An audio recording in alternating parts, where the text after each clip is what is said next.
All the people do this in Bedfight, but they may not realize that it's affecting their gameplay in a bad way. In this video, I'm gonna show you 5 mistakes you should never ever make while playing Bedfight. I'm Grotex and this is How to Win.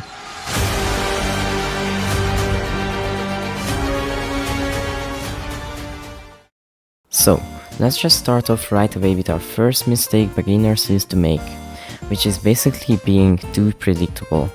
Let me explain. Being too predictable means that your opponent will be likely able to follow down your movements, positioning, block placements and others. You can easily avoid this by just simply being creative. What I mean by that is that you should always try to randomize your positioning a little bit and also try to learn other kind of block placements that your opponent more likely isn't going to expect. Our second mistake is really popular because almost 80% of Bedfight players make this every single game, and this is simply not looking up while being under pressure above your island. So let me demonstrate this to you. Let's say that your opponent managed to hit you off from the top and now he is bridging above your island while trying to regenerate or just wanting to get in a better position overall. This is basically what we call pressure. Pressure is happening when the attacking player is trying to hold up the defender. That's it, it's pretty simple. But here comes something that a lot of people do wrong. Mostly in these scenarios you could either just wait until he decides to drop down from the top, or you could also try to break the pressure by bridging up to him and trying to kill him. I usually do the second method because this way I don't give my opponent that much time to fully regenerate, since that would be a huge advantage on my enemy's side. Okay, but then, what does almost everyone do wrong while trying to do the second method? Not looking up. What I mean by that is that I've seen most players trying to bridge up to me while they're under pressure and they just didn't even care about me. Like, man, I'm up here and you're coming towards me while you're not even taking a look at me? Hello? I mean, like, what is he even expecting? Usually these are free kills for me because this way I can either get a 2 or 3 hit advantage or just basically one-tap them to the void. And avoiding this is pretty simple. Just look up, check on your opponent's position, maybe you should also put some blocks behind you, etc. Our third mistake is pretty common while doing block placements, and that is placing too much blocks in the height of your head, basically in 2 blocks height.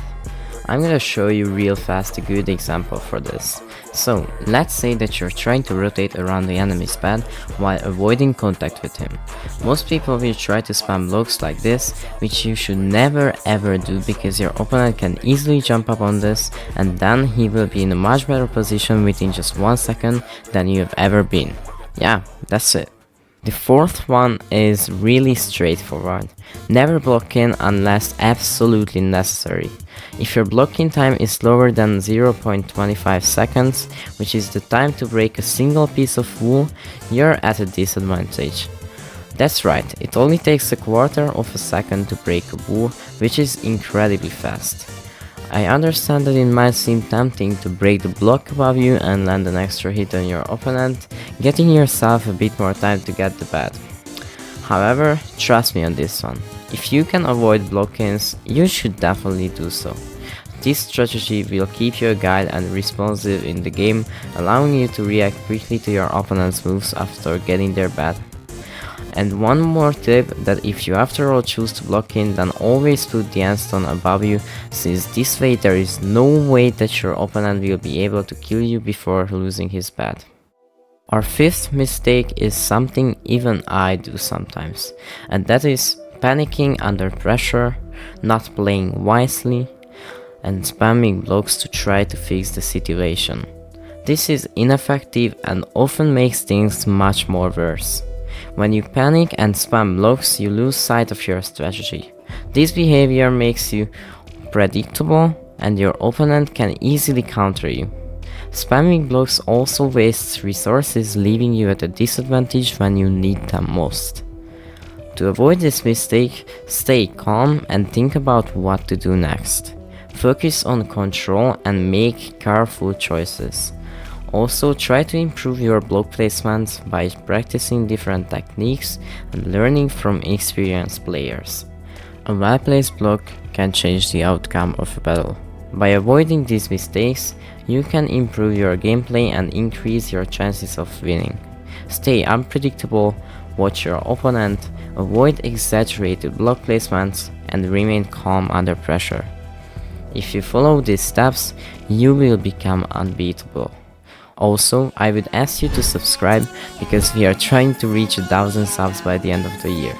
I was Grotex. Peace.